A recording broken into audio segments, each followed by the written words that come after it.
উজ্জ্বল, তুমি খুব ভালো করে জানো আমি মাকে যখন একটা কথা দিয়েছি তখন সেটা আমি নিশ্চয়ই রাখবো। তাহলে কেন এত ফোর্স করছো তুমি? রাশি, জেদের কোনো মানে নেই। আচ্ছা, তুমি কেন এত টেনশন করছো বলো তো? তোমার কি মনে হয় আমি অসুস্থ? রাশি, যেটা মাঝে মাঝে হয় সেটা সুস্থতার সিমটম নয়। আর দেখো, তুমি মানো আর না মানো, ইউ আর নট ফিট, তুমি ভালো নেই, প্লিজ। না না, ভালো নেই মানেটা কি? তুমি তো আমাকে জোর করে অসুস্থ প্রমাণ করে ছাড়বে।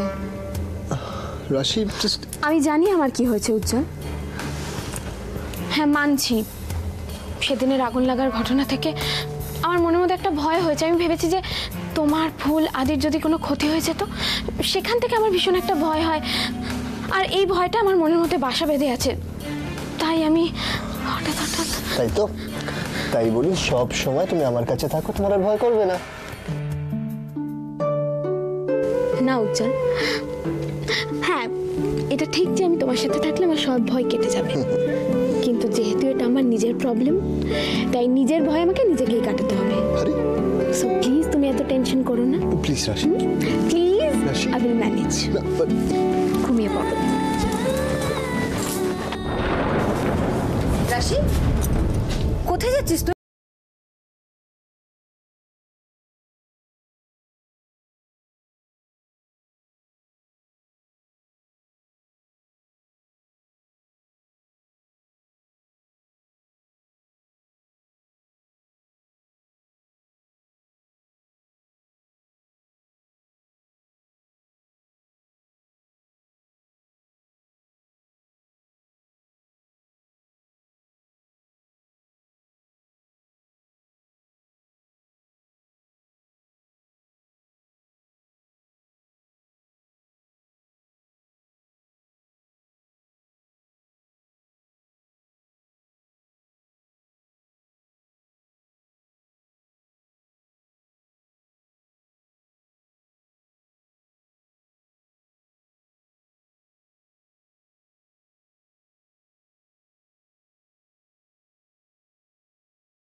রাশি, কোথায় মা? দিদিভাই আমি এখানেই দেখেছিলাম মাকে চেয়ারে বসে বই পড়তে। বিশ্বাস করো না, এখানেই ছিল, একটু আগেই তো ছিল। কি হয়েছে? তোমরা সবাই এখানে কেন? জানি না, রাশি হঠাৎ করে বললো যে মামি মানে কি এখানে। কি? উজ্জ্বল, শোনো, আমি না স্পষ্ট দেখেছি মাকে। মা ফিরে এসেছেন, এই জায়গাটায় চেয়ারে বসে বই পড়ছিলেন।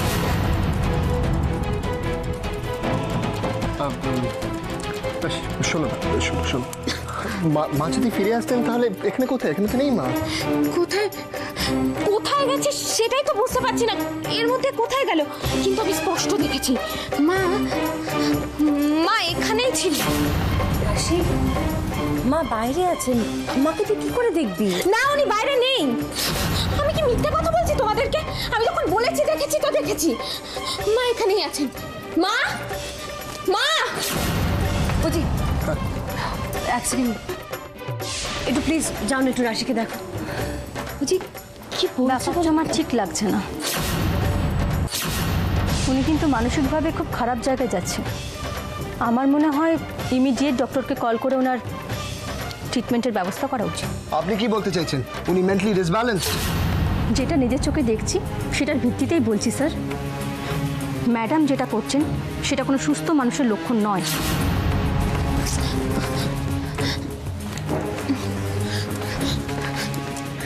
পূজা, তুমি অন্তত আমায় বিশ্বাস করো। আমি সত্যি বলছি, আমি ঠিক এই জায়গাটাই মাকে চেয়ারে বসে বই পড়তে দেখেছি। কেউ আমার কথা বিশ্বাস করছে না। তুমি বিশ্বাস করো, তুমি বিশ্বাস করো না, মা এখানেই ছিল। রাশি, রাশি তুমি কেন বিশ্বাস করছো না? যে দেখো মম এখানে নেই তো। এই দেখো এতবার করে তুমি ডাকছো, মমের কোথাও সাড়া পাচ্ছ? তুমি তো পুরো ঘরটাই খুঁজলে, দেখলেন মম কোথাও আছে এখানে? তুমি কি ভাবছো? কি ভাবছো তুমি? আমার মাথা খারাপ হয়ে গেছে? পাগলের প্রলাপ বকছি আমি? রাশি, আমি জানি তোমার কিচ্ছু হয়নি, কিন্তু এটাও জানি যে এখন তোমার প্রপার কেয়ারে থাকা উচিত। তোমার রেস্ট দরকার রাশি, প্লিজ। আর এখন এইসব নিয়ে তুমি কিচ্ছু ভাববে না, সব মাথা থেকে বার করে দাও। আমি যেটা নিজের চোখে দেখেছি সেটা তোমরা কেন বিশ্বাস করছো না? আমি জোর দিয়ে বলতে পারি মা এখানেই ছিলেন। আমি বলছি যখন মা এখানেই ছিলেন, মা এখানেই ছিলেন। উজ্জ্বল প্লিজ বিশ্বাস করো। আজ আজ আমার জন্যই তোমার এই অবস্থা। আমাকে বাঁচাতে গিয়েই সেদিন, না যেভাবেই হোক এই পুজোর আনন্দের মধ্যেই আমি তোমাকে ঠিক করে তুলবো। স্যার, ওনাকে এখন রুমে নিয়ে যাই। ওনার এখন রেস্টের প্রয়োজন। একটু ঘুমোলেই দেখবেন একদম ফ্রেশ হয়ে যাবে। আসুন ম্যাডাম, আসুন।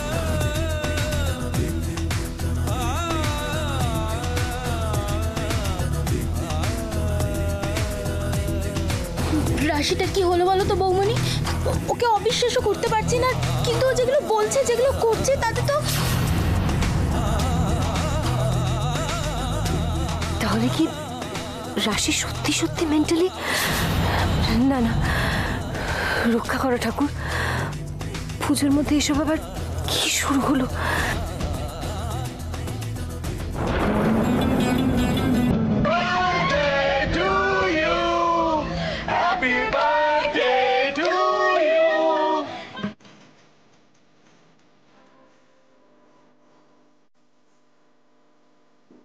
কেমন আছে এখন সবাই? কি করছে ওরা? এবার পুজোয় নিশ্চয়ই ওরা খুব আনন্দ করবে। কি হচ্ছে রশ্মি? লাইটগুলো সব বন্ধ করে রেখেছো, লাইটগুলো জ্বালাও। আর বাবা মা সব কোথায়? বাবা মা ওই তো ওনারা একটু বেরিয়েছেন, আসলে পুজোর কিছু কেনাকাটা করতে গেছেন। তো তুমিও যেতে পারতে।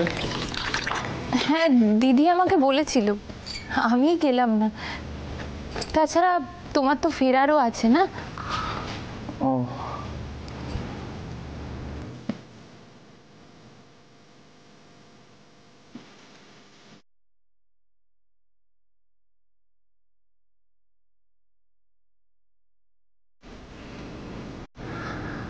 আমি ফিরবো বলে যাওনি না মন খারাপ বলে যাওনি?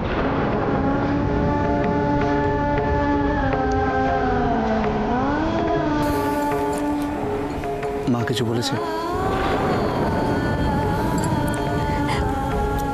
আমাকে আমাকে একবার ও বাড়িতে নিয়ে যাবে? খুব খুব মন খারাপ করছে তাই না বাড়ির জন্য?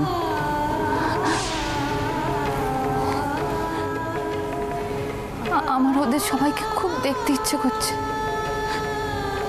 ওরা কেমন আছে, কি করছে। ও ছোট বৌদিমণি বড় বৌদির প্রতিমায় শিখিয়েছে, ঠাকুরে শিখিয়েছে, বলো দুর্গা মা।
আমাকে শক্তি দাও মা, মনের জোর দাও।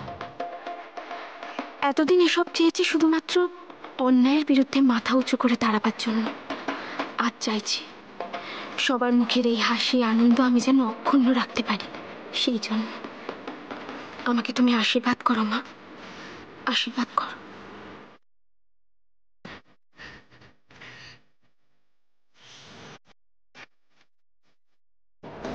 হরি কাকা, এই ফুলগুলো দিয়ে চলো আগে সদর দরজাটা সাজিয়ে দিই। চলো না তুমি, আমারও মাথায় আছে তো সব। কাজ বাকি আছে জানো তো, সকালবেলা উঠে সব বাসন ধুয়ে তারপরে আবার একদম চিন্তা না গো, অনেক চন্দন বাটা রয়েছে, রাখো এখানে রেখে।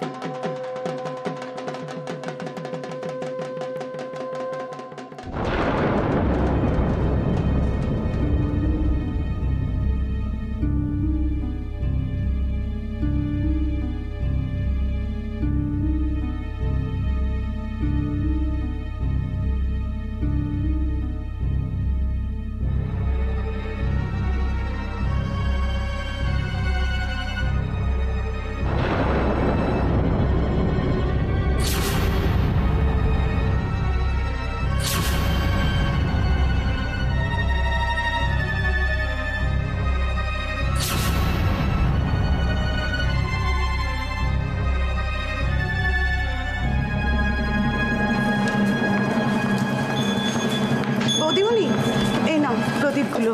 কি হচ্ছে রে রানী, কখন তোমাকে বলছি ধুয়ে রাখতে, আর এই কি অবস্থা? একটা পুজোর কাজ এভাবে করে, যাও নিয়ে যাও, আবার আবার ধুয়ে ভালো আনো, করে। ভালো করে পরিষ্কার করো। আচ্ছা ঠিক আছে, আর না পারলে হরি কাকাকে বলো। না না আমি করে দিচ্ছি।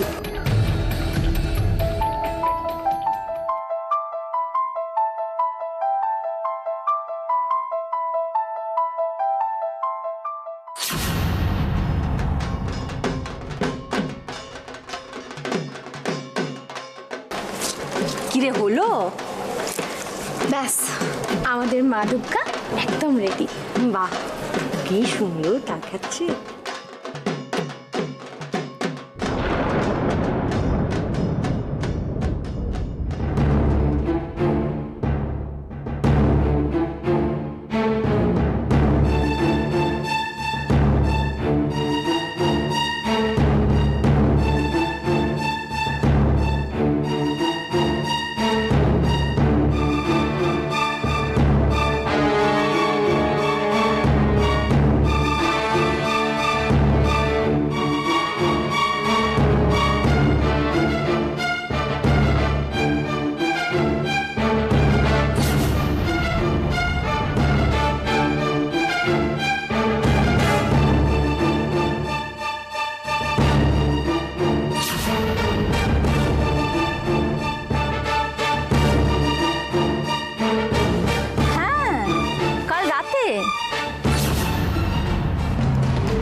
কাল রাতে আপনাকে দেখে আপনি ফিরে এসেছেন ভেবে সবাই খুব এক্সাইটেড হয়ে গেছিল, তারপর তো সব হাওয়া হয়ে গেল। সবাই বলল মনের ভুল, বাট রাশি কিছুতেই মানতে রাজি। আমি তো শুধু সবার রিয়াকশান দেখছিলাম, সবাই মোটামুটি বুঝে গেছে যে রাশির কি অবস্থা। না না ম্যাডাম, আপনি একদম নিশ্চিন্তে থাকবেন, বেশি দিন লাগবে না। কিছুদিনের মধ্যেই মোটামুটি সবাই বুঝে যাবে যে রাশি পাগল হয়ে গেছে। আমি রাশির এমন অবস্থা করব যে রাশিকে সামলানোর জন্য শক দিতে হবে।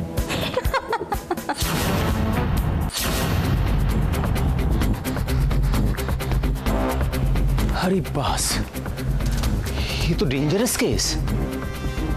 কিন্তু এই রিনা ব্রাউন ফোনে কার সঙ্গে কথা বলছিল?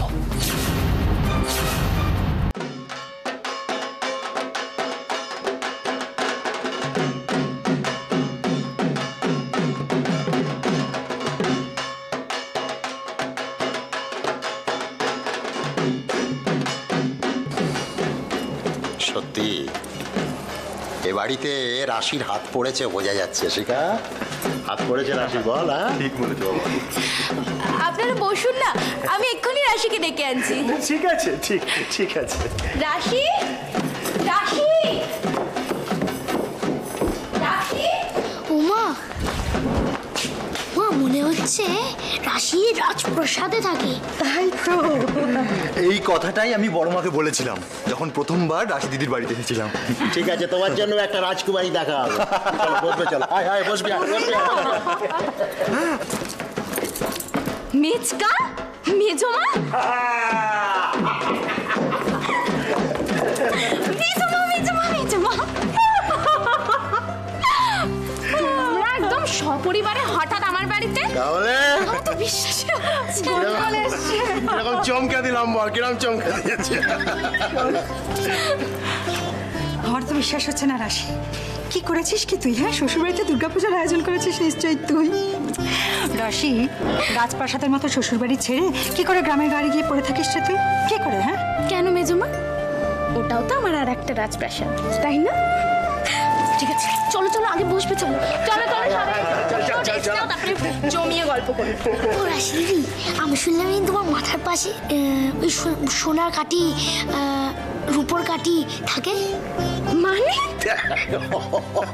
আরে সেই রূপকথা গল্প বলতে না, রাজকন্যার কাছে। পাকা, তুই তো পাকা হয়েছিস কবে থেকে রে? ইচ্ছে করে আমার পেছনে লাগা না।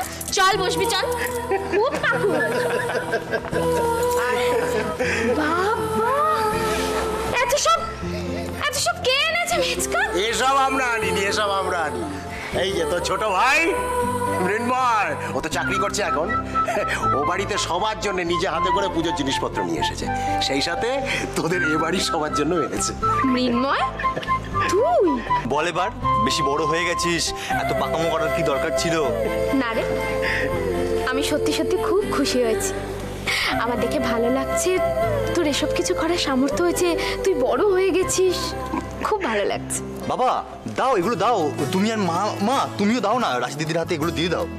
এই এই, না না না না মেজকা, এগুলো আমি নেব না। অ্যাকচুয়ালি এগুলো বাড়ির যিনি বড়, তোমরা বরং তাদের হাতেই দিও। তাহলে ডাক, তোর শাশুড়ি মাকে ডেকে পাঠা। আসলে মা তো এখানে নেই, মা একটু বাইরে গেছেন। আচ্ছা, তাই বাড়ির বড় হিসেবে তোমরা পিসিমণির হাতে জিনিসগুলো দাও, কেমন? পিসিমণিকে হ্যাঁ, আমি যাচ্ছি। পিসিমণি, এই তো মাত্র এসে। শোনো না, তোমাকে আরেকবার ওপরে যেতে হবে, তুমি পিসিমণিকে একটু ডেকে দাও। যাচ্ছি। তারপর আচ্ছা, ওই দুজনের খবর কি? আদি, ফুল, আচ্ছা ওদের কথা নিয়ে এলে পারতে। কেন? দুজনে কপত কপতে আছে, থাক না নিজেদের মতো। নতুন বিয়ে করেছে তাই কানা হ্যাচড়া করে। কারণে আর আনলাম না, বুঝলি? আচ্ছা আচ্ছা, শোন না বাবা, তোর পিসিমণি আসতে আসতে আমি একটা ছোট্ট কাজ সেরে নি। হাতটা পাত। হ্যাঁ, কিন্তু কি? তুই পাত না হাতটা।